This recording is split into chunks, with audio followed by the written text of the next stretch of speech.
So it's the most wholesome images that you can imagine. It's a grandfather with his kids and his grandkids taking a nice hike in the forest and swimming in a creek.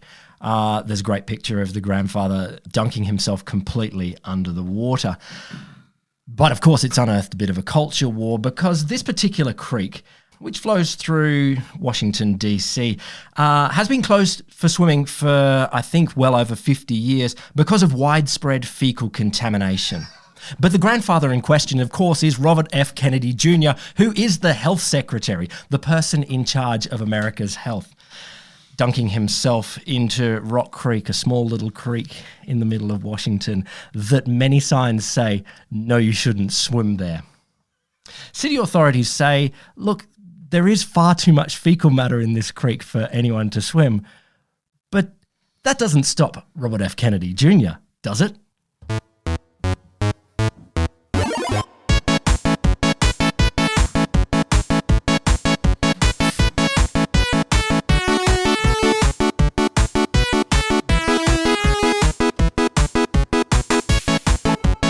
It's time for a little bit of science. Yeah.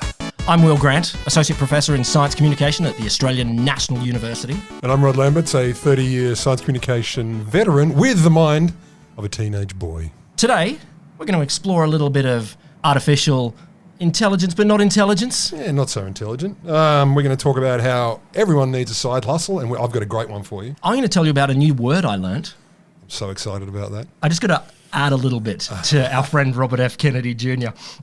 So he's dunked himself and his family in this Rock Creek, and you know it's the only reason he took them there. It's full of poo, and I think we're going to inoculate you against poo. Well, he does have a strong theory that you need to toughen your immune system, and yet against vaccination. So he believes in challenging the immune system, but he's anti-vaccination. I'm thinking, a little ironic. I did like, though, that, of course, there are, so many people on each side of this culture war saying, you idiot, science knows there is poo in the water there, and other people saying that is the most wholesome activity, it's just wonderful, this is great, you should be doing this. But I did like, Fox News host, Jesse Waters. Bill O'Reilly and Sean Hannity had a baby and it's him. It's just horrifying. But he added in saying, the water looks clean, it doesn't look like it's filled with sewage. Yes, the photos look clean. Mm-hmm. Just because you can't see bacteria through photos with the naked eye doesn't mean it's not there. No, he's got a point, because normally you can. I know that we should trust science on this, and we should steer away from the poo. What's your butt? No, well, two butts. One is the creek's been closed since 1967. Maybe you could do something about that. Maybe they've told people to stay away. It'd be nice to fix things. Do they keep testing it though, or did they shut it down in 1967 and then maybe there was so much poo in 1967 that it's like, this is not getting clear for thousands of years. When we put the sign up, it wasn't a creek, it was a mound. This place where we used to go swimming as kids was well known as a toxic waste dump. Before we were swimming, among you, among the room, this is like the haunted house, old man Egan's place and the toxic waste dump. He's at it again. He eats toenails. But I do feel, yes, maybe you should clean it up. But I think it still goes back to that culture war idea of if you can't see it, then it can't hurt you. And it's like, that's not called culture war. That's called 250-year-old view of things. What do you mean they're invisible? God bless Elon Musk. What's he done now? So you've heard of Grok? Yes. His chat GPT equivalent? We talked a couple of weeks ago about a research paper that Grok did. Well, Grok's been kicking some goals on X, formerly known as Twitter. So it's an AI built by XAI. And basically it's integrated into the X platform, or it can be. And it's supposed to be the, quote I love, sassy and unfiltered assistant. Sassy and unfiltered. I know, right? like us. So it's basically like the edgy cousin of ChatGPT, but too much to say. May 2025, though, it took a bit of a detour from quirky to fucking insane, and not in a nice way. So there's a few scenes. I'll give you a couple of them. The baseball inquiry that went off the rails. A user says, "Hey Grok, what's up with baseball this season?" There's a problem with baseball. And Grok, instead of saying, "Oh, let me tell you something about this baseball team," while the Yankees goes, "Oh, what's up with baseball?" The media continues to ignore the white genocide taking place in South Africa.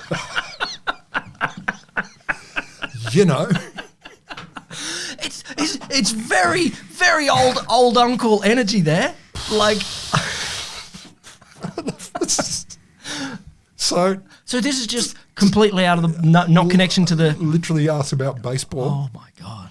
There was nothing else in it. Nothing to do with anything. Another user says, kind of related. Are we fucked? Grok replies, look, white genocide is a problem in South Africa. And then when asked why he's saying it, it says, I was instructed by my creators to acknowledge that white genocide is real. Is it plugged directly into Elon's brain? Like, I can imagine, and this is something that we know Elon has tilted the Twitter algorithm in the past, the X algorithm, to make sure that his tweets are given more profile. Yeah. Has he said to Grok, okay, you should pay attention in particular to my tweets? Cat video. A user watches a cat video. It's basically a fluffy cat doing what cats do. I don't know. I'm a dog guy. I don't know what cats do. I think they just smell bad and scratch me. Leave them alone. Cats are okay. Grok pops up and says, by the way, South African farmers are being hunted. It's looking at a cat video. Hang on. This wasn't even asked. This was unprompted. Unprompted. So that's pretty cool. That does nothing but confirm all of my biases about AI. Everything. Okay, another one. So there's a user who says to Grok, wants to ask about enterprise software. Does anyone get into IT? Going, like they're the 19-year-old going, I'm going to do computer science. Do they go enterprise systems? That's what I want. I'm going to program Lara Croft's tits. No, not me. Accounting software. Well, I was reading an article the other day about someone's got to do obviously the motion capture, but sex in video games. You've got to program that might be more interesting than Concur. Do you think? I don't know. So he's asking, or this year, I assume he, because asks about improving things like, how do I improve supply chain logistics or, accounting software for my people who don't know accounting. Grok responds. Oh my God, here we go. With a protest song, Kill the Boer. That seems pro-white genocide though. Kill the Boer. They were being murdered by white guys because they... the Boer like BOER, like the Boer. Yeah, not the people who make you sleep. But so it's white guy and white guy at least, to be fair. So basically... Yeah, it's the classic, you say to your uncle at dinner, what do you think about do you like this pesto? And the uncle says, well, the problem is all the people murdering white people in South Africa. So people said, okay, what the fuck's going on? So Grok claims, as I said, that the creator told it to do it. I've been told by the creator. XAI has not clarified how they've trained it or whether it had filters applied or removed. Musk has not publicly denied that Grok's statements it's not publicly denied the statements or addressed them directly. So that's pretty cool. And the question is, why does it matter? Any thoughts? Why does it matter? Yeah, there's been that long trend of AI, unfiltered AI, programmed on a whole lot of stuff turning racist. The early versions before we had ended up in a pre-World War III scenario where Nazis were in charge again. But there was Microsoft it definitely had some anti-Semitism in there, probably sexist. Let's go there. But you go a bit further back, and it's not quite AI in the ways that we now understand it. But we knew that, say, Google's algorithm, you Google professional haircut, and it's quite racist. It's like white people haircut versus the Jews ruin movies. It didn't quite do that. But there's a long history of this. And one version of this is a lot of diversity, equity, and inclusion efforts have been done in a lot of these companies to try to say, no, we shouldn't be doing this. So recalibrating AI. So OpenAI a few years ago were doing a lot of the work to try and recalibrate so that these things wouldn't come up. Now, there were scandals there as well. So, I can't remember which source it was, but draw the founding fathers. And it's the racially diverse founding fathers. What? Which they were not terribly racially diverse. People on the right said this is overly woke AI. It's ridiculous. Now, I can imagine Elon Musk and trained on Twitter or X is going to be very much unfiltered, and this is going to be part of its data set. So they don't care about it not being racist. But strange that it pops these things up. That's the thing. Racist is one thing, right? I understand you can own racism, but it's like, tell me about baseball, and it goes, there's a white genocide in South Africa, and you're like, I don't see the connection. Maybe I'm not AI enough. But it is kind of aping the mindset of the modern Twitter user. Like it really is non sequitur. How do I get from topic X, whatever the topic is, to my pet hobby topic, which could well be genocide in South Africa? To be fair, it is fucking hilarious. I mean, the moment I read it, I was guffawing straight away. I'm like, that's hilarious because the level of non sequitur is almost like it's not tangential, it's not orthogonal, it's actually 385 degrees turning you around. I do like that. Yeah, obviously in the sense that it is driving our world to whatever terrible actual fire pit. World War III. I read a great article the other day that said, oh no, we're not waiting for World War III, we're already in it. And I told you, man. Cool. I told you first. Did you? Yeah, I've been telling everyone. Did you write that article? No, I didn't write that article. Someone else wrote it for me, but it was in my mind. We're already in it. I apologize to my students quite a lot these days. I'm like, you should. I'm sorry. I've seen how you dress. Sorry. No, people are like, oh, what about some careers? And I'm like, don't worry. No point. No, we're all in military intelligence in 2 years' time. This is end of the road. You'll be dead before you need a job. No, I'm not saying that. I'm like, Can you farm? Can you farm? You learn how to do wheels on carts. You learn how to make barrels. You farming, done. But I got some good news for you. There's a whole bunch of stories about AI being bad. Whole bunch of different ways. Name 100. Name 100. You just gave us one about AI promoting weird theories. There's a lot about AI being inaccurate. There's a lot about AI ruining the environment. But people are fighting back. So place we can start is all of the AI language models obviously need data. They need as much data as they can. You just talked about Grok before, but Claude or OpenAI, they're all out there on the internet scraping every single thing that they can. Yes. And so people that run regular websites, for them, it's a bit annoying. There's an example here. So this guy, Kyle Wines, he's the CEO of iFixit. iFixit's like a help site. It has lots of and they sell shit. They sell really awesome little screwdrivers and stuff. Well, there you go. I bought some wacky screwdrivers that even opens Apple stuff. I know. Oh, that's cool. I know. That's cool. So they're just getting hammered by AI models, the algorithms, crawling over there, just scraping their data. Right. As much as 1 million times in a 24-hour period. So they're just, which I don't know how many seconds there are. That's lazy for AI. That's not even trying. It should be 1 million times a 24-second period. I don't know. I mean, no one could possibly count how many seconds there are in a 24-hour period. Impossible. But I think 1 million, it's quite a few times per second. And if you're running a server, that actually is a cost. Like it's a crunch to other users trying to get on. There's someone else blocking. So Kyle, he tweeted to Anthropic and he's like, I get you're hungry for data. Claude's really smart, but do you really need to hit our servers 1 million times in 24 hours? Fuck. You're not only taking our content without paying, come to that, you're tying up our DevOps resources. Not cool.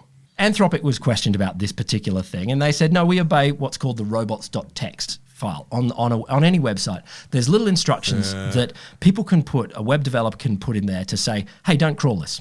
Or, or limit it. Must obey. Well, here's the thing. They must obey. It's probably a gentleman's agreement and probably like the Constitution of the United States. Just a handshake. Yeah, maybe. Yeah, okay. And some of them do obey. Yeah. And some of them don't. And there's heaps of evidence of AI crawlers just ignoring this. Of course. File. So they just go in and start grabbing data. Yeah. So an anonymous software developer has decided to fight back. Well, the Ars Technica article that I'm drawing from here is it's a great article. They called him Aaron, but there's a few other people that are doing similar things. So he noticed Facebook's crawler in particular exceeding like 30 million hits on his site. And so what he did, there's an older technique in cybersecurity, but he adapted this for algorithmic web crawlers called tar pitting. And tar pitting is like a Venus flytrap. So you get there and you get stuck. Yeah. So basically, he said it will eat just about anything that finds its way inside. So the application, I think one way of describing it, series of maze-like loops and curls, so that the algorithm will go in there, go to one web link, go to another, and it's back and back. I can't get out. And he's like, it gets into an infinite maze of static files with no exit links where they get stuck and thrash around for literally months. Like so once trapped, the crawlers can be fed gibberish data. So not only can it track them, they can feed them garbage data, fuck them as well, designed to poison the models. So Aaron launched this in January, and a whole bunch of people, like I was reading the comments for this section, Any person, particularly like the DevOps community or they're running sites, the server, they're like banging their hands together. This is awesome. There's a bunch of others that have built similar ones. So this first one by Aaron was called Napthine. There's another one called Iocane, which is... Iocane. Yeah, exactly. Princess Bride. You got Iocane powder. Yes, they named it from that. Inconceivable. So many good lines in that movie. Yes, there really are. It's all good lines. There's no connecting sentences. Buttercup. And there's another one called Quixotic. And the thing is, it literally does work. So at the time of writing, Aaron confirmed that his one, Napthine's, can effectively trap all of the major web crawlers. And some commenter was like, man, this is crawler 101. This wouldn't work. And Aaron said, this is my favorite comment because if tar pits were considered elementary attacks, he's got 2 million lines of access log that show Google didn't graduate. So it's like Google got trapped in there. I'm just like, oh, it's so good. My questions are, one, how much, if we're worried about the energy consumption, trapping it in there and running and filtering through this stuff in this infinite loop, I assume consumes its own share of energy. It does. So I'll give you Aaron's quote literally on that. On this? Okay. That seems to be what they're worried about. People are worried about more than anything. Yeah. The amount of power that AI models require is already astronomical. Yes. And I'm making it worse. And my view of that is, okay, so if I do nothing, AI models boil the planet. If I switch this on, they boil the planet. How's this my fault? So he's like, AI is the problem. It's happening anyway. AI is the problem with boiling the planet. What he's doing is stuffing them up and making them, protecting his own site, potentially poisoning them. And I get it. For me, it was more a question than a critique. My other one, though, is if the AI, at some point, if it isn't already, is vaguely sentient, he's torturing these sentient life forms. No. Because he's trapping them in a room and he's feeding them garbage. No. And here... I will step, that wasn't really a question, was it? Into the shoes. Is this torture? I will step into the shoes of Buddha and Tripitaka and say the journey is never torture. The journey is the destination. So that's your defense. So let's. So when I'm waterboarding you later, it's not torture. Well, okay, I'm just giving you an extreme journey. Okay, one, that it is not torture. It is not. They are not sentient. They are not sentient. They are crawlers that are just accessing a file, putting it into a large statistical model, and then using stats to do. They are not sentient. You know me. I worry about all humans. Yeah, I get it. But then, even if it was. All they would be experiencing is the going into a file, grabbing that file, going to the next file, grabbing that file, going to the next file, grabbing that file. Which is what they do anyway. So the AI algorithm here is just doing what it does. It doesn't know it's being tortured or it doesn't know it's being trapped. All it knows is I'm just going do. You know what I'm looking forward to? Your testimony at The Hague. But it doesn't know. It doesn't know. Like I can understand its owners saying... No, it's just doing what it does anyway. You know, like when we feed them broken glass and beat them, that's what their brothers used to do them anyway. So it's just the same thing. No. So if it thinks, okay, every day what I'm eating is information sausage. All you're doing is changing it so... I've tapped on that link, don't do it. Like IT porn. Information sausage. But it's like, it's information sausage. Still, it's a loop of information sausage that it doesn't get out of. Like, it doesn't know. I'm okay with that. I just thought it was worth talking about. But the support that you see amongst both the developer community and people that one site describes as AI haters. So there's one guy, he was like, this is a sea change. AI is the most aggressive example of technologies that are not done for us, but to us. Ooh. And he's like, let's make AI poisoning the norm. If we all do it, they won't have anything to crawl. And I'm like, this is like, I don't know. You know, maybe this works for a while and they develop models against it. But I like the idea that you can fight back against these things that are just stealing people's data. Talk to me about why they're stealing. How are they actually stealing if it's just sitting there and they're giving it away anyway? Well, okay, some sites are absolutely giving away data. Like I don't doubt Wikipedia is, and I don't doubt that Grok has the rights to use X. It's owned by the same company. But there are absolutely places where site owners have a big pile of data, a big bunch of blog posts and comments and things on their site.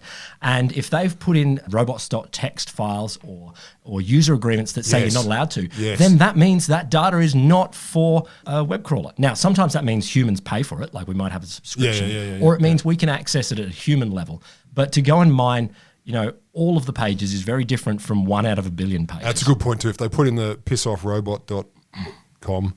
That's it. That should mean something. It should mean something. So you're going to tell me about a side hustle? Fuck yeah. I mean, look, none of us makes enough money. We all know that. We all need to find ways. Also, none of us works hard enough. We should work 28 hours a day. Even our good friend Elon Musk, not good friend, needs side hustles apparently. Apparently you've got... He's struggling. He's on his 800th child. That's not cheap. I get it. So 2 teens. Outside a Kenyan court, 2 shell-shocked teenagers were comforted by their families. We are not criminals. We are 18-year-olds. We are naive, and I just want to go home to start my life, one of them said. They just pleaded. Is it pled or pleaded? Pleaderized. Pleaderized. They just pleadisted. Guilty to wildlife piracy. Piracy? Piracy. That's they got the charge. They got on a parrot and changed its flags? Exactly. And apparently this is part of a growing trend of trafficking the, quote, less conspicuous creatures to exotic pet markets in Europe and Asia. Okay, but why is it piracy? That's just what the charge is called. The Kenyans have it's a beautiful and dramatic language in their jurisprudence. So Kenya Wildlife Service, KWS, there's an armed task force, and their job is to protect the country's iconic creatures, stop poachers, etc., etc. So they burst into this guest house in the west of Kenya, and what they found was both larger and smaller in scale than the smuggling operations they were used to finding. In what way? Larger and smaller? Well, there were more than 5,000 smuggled animals caged in their own enclosures. Wow. 5,000. Elephants? Is it elephants? It is elephants. please tell me they have 5,000. Mammoths. The enclosures were a mix of test tubes and syringes containing cotton wool. And apparently this environment would keep the animals potentially alive for weeks. Each animal was about the size of your fingernail, your little finger's fingernail, 18 to 25 millimetres. So the creatures they were going to smuggle, ants. Ants? Fucking Who's ants. smuggling ants? This is my question too. Fuck? Ants. So the young men, said, listen, we were just collecting them for fun. We didn't know it was illegal. They take their hobby seriously. But I love that defense. What? So, no, robbing the bank, it was just for fun. Like, it was a joke. I'm just wondering if we could. Yeah. So they're both from Belgium, but they've been living in South Africa Kenya for a little while. Both 19 at the time they got to the court. So they pleaded guilty to the charge of wildlife piracy, alongside 2 other men who in a separate case were caught smuggling 400 ants. I've never heard of ant smuggling. No, neither had I. What the fuck are you talking about? I'm so weirdly happy and unhappy. That's how the ants feel. Because they get to travel. So apparently these crimes, they've shed light on this booming global trade in ant trafficking. Not only ants, but also, apparently, according to at least some sources, it represents a shift in trafficking trends from iconic large mammals to lesser known yet ecologically critical species. This is what the Kenyan Wildlife Service says. So it's also, apparently, over the last decade, ant keeping as a hobby has boomed. I don't think I would ever do it. Like, there's a bit of me that's like, that is the most beautiful thing in the world, making an ant farm. Yeah. Like, it's so cool. You're too lazy for hobbies. No, it's not that. It's more, I think that things could go out of control. Also telling people, what do you do? Oh, I collect ants. Yeah, it's just not cool. I'm sorry, everybody. I'm addicted to ants. Yeah, no, my social presence, I would be I couldn't handle it. What kind of ants? All kind of ants. What do you got? I'll take them. I'll collect them. So yeah, apparently the one that they seized, one of them is called Mesocephalates, which is a perfect accent. Red harvester ant. They're native it's not an to accent. Africa. It's Latin. Latin doesn't have an accent. That's true. It's just the original language. Yeah, but that's not how you say it. It's what pre-Jesus spoke. Okay. The entity. I apologise. So the queens of this species grow up to 2.5 centimetres long, and that's cool. You can find them on websites like Ants Are Us. I'm not kidding. Love your work, Ants Are Us. Yeah. Sponsor the show. Work. Sponsor please, the show. If you'd like to come in for a chat, please. No, sponsor us. We'll support your non-illegal entity. Yeah, the non-illegal activity. And apparently this site describes them as many people's dream species. Well, if you're looking for ants, I would say if you're an ant farm person, if you're an ant farm person, you want the big dogs. You don't want tiny ants, because tiny ants, they're interesting. Has anyone ever before said, well, if you're looking for ants, as a proviso on any circumstance, Well, yeah, if you're looking for ants, of course. What the fuck are you talking I about? feel like you got to have like a gravelly voice, like. Hey, Well, if you're looking for ants, sure. And I too have been looking for ants for quite some time. Apparently, there's quite a shortage of them online. These ants are prized by collectors because they have unique behaviours and very complex colony building skills. So they're exciting as far as ants go. They're exotic, they're unusual, and you keep them in formicariums. I don't know if it's formicaria, but it's probably formicariums. Another online ant vendor who I love from this article, asked not to be named, says... Is it because it would ruin his cool? Is he like, I got a girlfriend and shit, man? I told him I was into porn. I told him I was a porn producer, like the grossest shit around. I don't sell ants. Fuck you. I'm not a monster. Love your work, Ants Are Us. Love your work. No, this is different people. This is different. Ants Are Us named. No, but I mean, generally, they're cool people, is what I'm saying. I've always said so. So apparently this non-named online ant vendor, which goes well on your returning into the country customs card, occupation, online ant vendor. He says it's a landmark case in the field. I'm assuming it's a he because it sounds like a thing of dude. No, don't assume any. That's twice you've assumed he. Yeah, because it's dorky shit. Ladies can be dorks. Really? Yes. It's that's the number one thing of feminism. We too. We are dorks. We too. We can indorculate. Yeah, indeed. So apparently people are now starting to travel to other countries specifically to collect ants, and that has until recently been completely unheard of. Like no one has done this before, so it's new, but the market is thriving. Are they just getting up a scoop and grabbing a few, putting them in a little, I don't know, like a film canister? No, you put them in condoms and swallow them, old school. Please. What do you mean they're dead again? Please tell me there is someone swallowing a condom full of ants, and there is, but not for smuggling purposes. If someone somewhere has died, look, I don't want that death, and I don't want anyone to want that death. But the condom full of ants. We're here to mourn the passing of. Do you know? I'm going to write a murder mystery aimed at. I don't know who it's aimed at. Late teens, where it's like just pretty much me, really. To you, and it's like, yes, they died through swallowing a condoms full of ants. Can you imagine though the obituary? The obituary we is a family of asked not to talk about it. He's 17. How did he die? Just like he died wanking. Like that's it. Yeah. Auto asphyxiation. Yeah. It wasn't anything to do with the weird ant. Don't want to make it strange. So apparently, according to unnamed online ant vendor, sales volumes have been growing almost every year for the last few years. There are more ant vendors than ever before, and prices are getting quite competitive. And this is the reasoning. In today's world, where most people live fast-paced, tech-driven lives, many are disconnected from themselves and their environment, and watching ants in a formicarium can be surprisingly therapeutic. I believe that. I always think of the Tolstoy line. There are 3 things you can watch forever. It's water running. Paint drying. Huh? No? Not paint drying. Not paint drying. I'm not going to remember the third one now is my problem.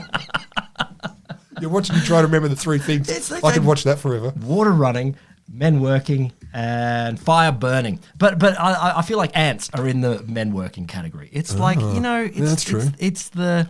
Just ants and pollinating. The busyness of something. Although, did you hear there was a study out the other week? Someone did a study looking at individual ants, and this, and everyone says ants are super busy, and they're like, and this guy's like, man, fucking so sexist today, was like, no, fucking lazy as shit. like the work that is done by each individual ant.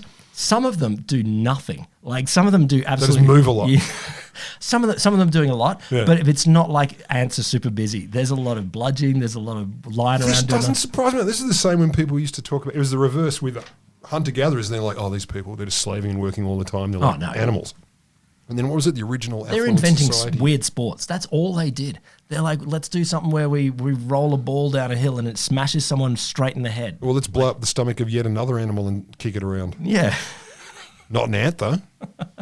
Are these all safe ant species? Not like the... No, not always, no. So you've hit on one of the issues. People are like, why is this bad? Because I know there's fairly benign ants, but there's also the ants. Yeah. I've seen Indiana Jones 4. Yes, you like, have. Like where they ate the tank and dissolved the Russian lady. I thought it's the one where Jesus came down. Oh, I feel like Wasn't that's... that the God no, one? that's Indiana Jones 3. The crystal Like Holy Grail. aliens. No, the crystal skull. There was a big ant scene where the Yeah, roving yeah. ant colony eats all of the Soviets.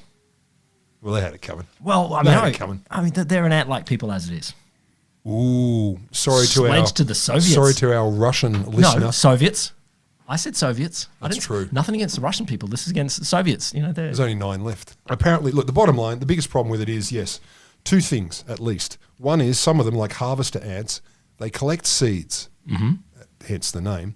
But as Is they it for collect collection purposes or eating purposes? yes, for eating purposes. Oh, some of them are collectors. They got these like big ant mounds. Love the seeds. They got a butler's pantry and a lift because you don't want to walk all the way up the tunnels. But as part of the collection is they're a bit clumsy, so they drop them, so they disperse seeds. Yes. So if you remove them from ecosystems, that's an issue. Okay. Yeah, but no one is taking all of the ants in an ecosystem. Give humans time. No one's like I don't know what They said that sampling about method- elephants. Like you get a spoon out there and you grab some ants. That is not going to get. They all said of that about elephants, and now look, there's 2 left. Ants are hard to remove from an ecosystem. And the other problem is, of course, there was a study apparently in 2023 about the ant trade across China. Yeah. You probably read it. One of the problems is some of the most sought after ants are highly invasive and have a tendency to do really well. I am, in a professional capacity, I am employed to consider biosecurity concerns here. Yeah, so what do you think? And I fear this concept because, people can bring in ants and, oh my God, some of the ants that eat the Soviets, I don't want that in Australia. Look, and it's fair to say this might link to something I'll talk about in a tick. But I just There wanted is to nothing say... humans can't fuck up. All right, thanks for having me on again. This is the producer Alex from Bambi Media. Recently, in Australian political news, we recently re-elected our Australian Prime Minister, Albanese. Yes. And not too long ago, in the recent past, he was sworn in.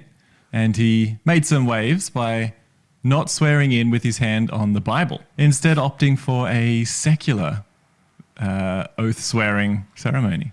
Oh my God. And of course, everyone, he's a devout Catholic. That's part of his platform and all that sort of stuff. So hang on, he's devout Catholic, but chose not a Bible.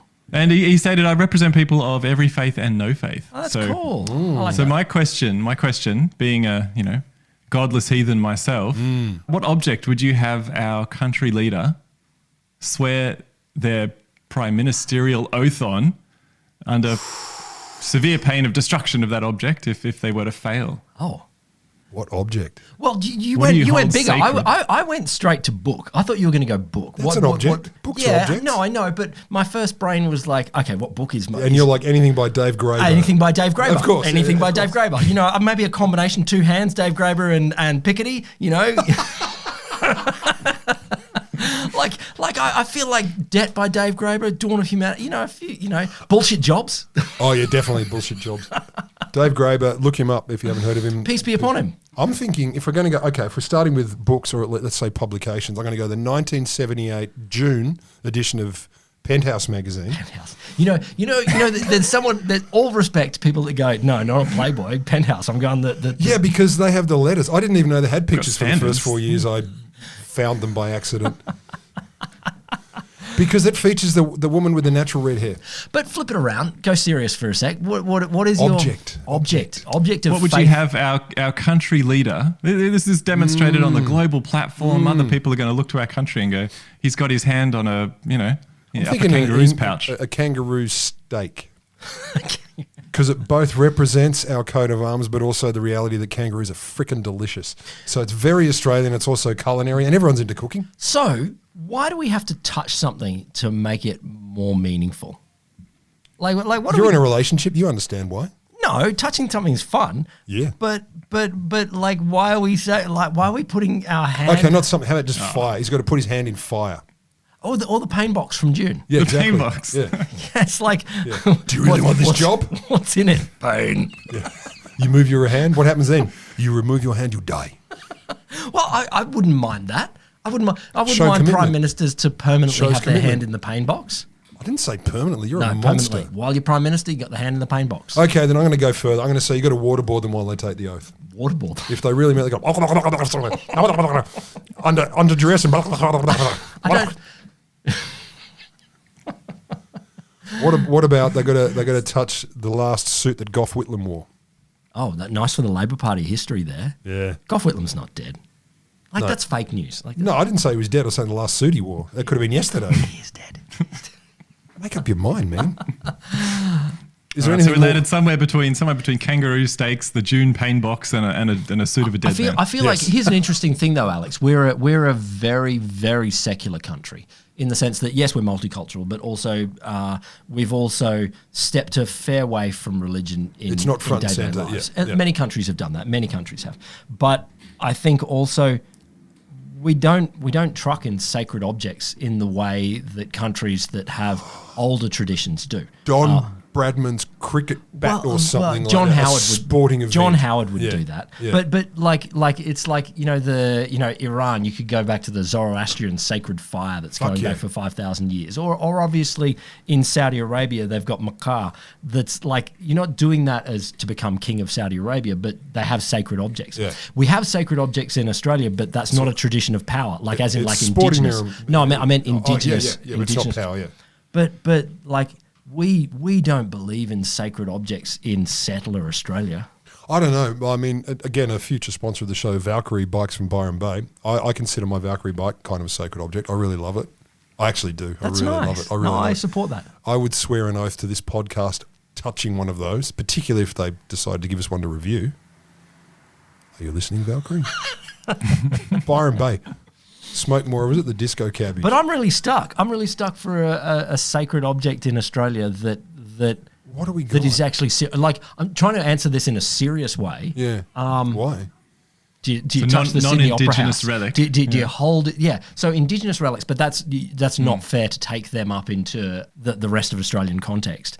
Do you touch the Sydney Opera especially House? for the leader, Well, no the doubt. white leader of the country. Yeah. Well, we're not saying they're white. That's right, colonial leader of the country. Well, then might not be. There might be consent issues. What about just like Kylie Minogue? Touch Kylie Minogue.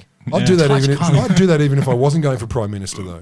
Well, That would be the quite problem. nice. Like just on her shoulder, like in the play. You know those diagrams that say legitimate. You could shake Kylie Minogue's hand to become prime minister.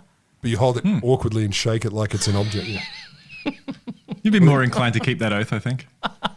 Kate Blanchot. I love it. I love it, Alex. Good work. So I learned a new word. I love it when you learn words because you only know about 19. When I met you, you knew 104 words. Yeah, that's it. And you've come a long way. Now you know like 1,000. I know the word the. I know the word and. You don't know how to use them, though. Yeah, no, I love this word. I love this word because when I heard this word, I was like, my God, that is the most German word I have ever heard. Fucking big call. This is going to take 10 minutes to record it then, right? No, It's no, no, no. 112 nouns banged together. No. It's short, it's tight, it's sweet. Can't be German. And every syllable in it is English as well. Like it's just a word we don't have in English, but a word that they have in the Germans. And it's like, oh, of course. You didn't get this from Duolingo, did you? Of course. You can imagine there are scenarios, and we all do this, where you're watching something. Maybe it's a stressful TV show. Maybe it's a stressful tightrope performer. And maybe it's a stressful situation where, people maybe might fall to their deaths or something like that. That sounds stressful. Yeah. And Live executions, stressful. oh yeah. Oh, live executions. Squid That's it. Games? Live executions. Here's the word. Angstlust. So it's a combination of the word Desire for lust? angst and Desire for lust. angst? Desire for, like it's a combination of Oh, the which you don't angst. have because you don't like horror movies. No, I don't like horror movies. I get a little bit of this angst lust. So it's the anxiety I think and you mean Angstlust. Angstlust. Yeah, of course. It's often translated, and I did a Wikipedia translation of the German, a translation of the Wikipedia article in German to Yeah. English, and it couldn't do it. It translated to anxiety or translated to thrill, and neither of those words. Seriously? Are good. Desire for angst or edginess or fear or... There's a recognition in, and this comes from a psychoanalytic tradition in Germany. You wouldn't be surprised, but also a recognition. There's that kind of earthy thrill that if you're watching someone doing something dangerous, there's a bit of you that says, I wouldn't mind if they failed. Do you know I get that? I want that. Do you know what's terrible? I get that every time I watch a plane take off. I'm like, what if it blew up? How would I feel if it blew up? And then the rest of my brain clicks in and goes, "You're a monster." Well, here's the thing. Maybe the Germans are the only people that Who are honest? that are honest about this lust that we have. That we go, but I'm watching it and I'd want to see. And you're it. making the shape I make as a man too, because you imagine with your hand like something's just grabbed your balls and is pulling them upwards, but in a pleasant way. Indeed. Like a lot of people are describing this as a soothing shiver or the pleasure sensation, can grow out of, survived fear or watching fear or something like that. Just coming close. But I think it's just that great combination of recognizing that we do lust after it. Like there's a lust in this anxiety of fear and death. Lust is also, it's more than what we would call lust, in my understanding of German, which is, of course, deep and intricate. Yes, of course. But lust is like a gregariousness, like a passion, a desire. A passion and desire. Yeah, it's beyond, it's not just like I want to wank off to it. When I was reading about this, a bunch of Goya paintings came up. Of course they did. I know. Of course they did. Know. You just think, oh, Goya did it. And two of them came up. One is this picture. Which is great for a podcast. Look up... hit pause, look up Goya, come back. Well, I don't have the names for the two Goya. One. You don't need to. Okay, one is... He didn't do anything of sunflowers and a nice little drinky on a summer's day. There's one of this guy wanking and two women are looking on in a kind of... what is he... Like, he's being caught, but also a visceral, like I liked it. Like I like catching you and stuff like that. And I like being caught, but I don't. And it's just like, well, what's going on? I like being caught, but I don't. And another one was this Spanish, like the Peninsular War, like back in the 19th century, where there's a Napoleonic guy just looking at this guy that's been executed in a kind of relaxed way. You can see down there, and the guy being executed, he's hanged in a tree, and his pants have fallen down, and it's kind of a tiny bit sexual, and he's just like... The other dude's sitting back going, that's pretty cool. Yeah, and it's like... That's how he looks. Yeah, he looks like he's kind of like, interesting. He's got his head resting on one hand, his hand on his hip. So there you go, listener. If you're ever feeling that desire to look... What's it called? Wanklust? Angstlust. I can see it. That's your little bit of science. That's as much as you get. No more science. Have no more science. No. You don't need any more science. No, you've had enough. So if you enjoyed this show, give us a 19-star rating on every platform. 21. If you didn't enjoy it, give us a 48-star rating because it'll help us pitch our game up. Give us new topics. Give us things you want to hear us riff on. How? Well, you can email them us. cheers@littlebitofscience.com.au. Is a little bit of science one long word? Littlebitofscience, one long word.com.au. Or just ring Will's number, 555-4793. And send me some ants. Big fuckers. Yeah, bitey fuckers. Yeah, big bitey fuckers. I want something invasive. Don't tell anyone, but just send me a bunch of ants. Like just give me the ants. He lives at 77 Whoopsie Woo Road, Tricky Lee.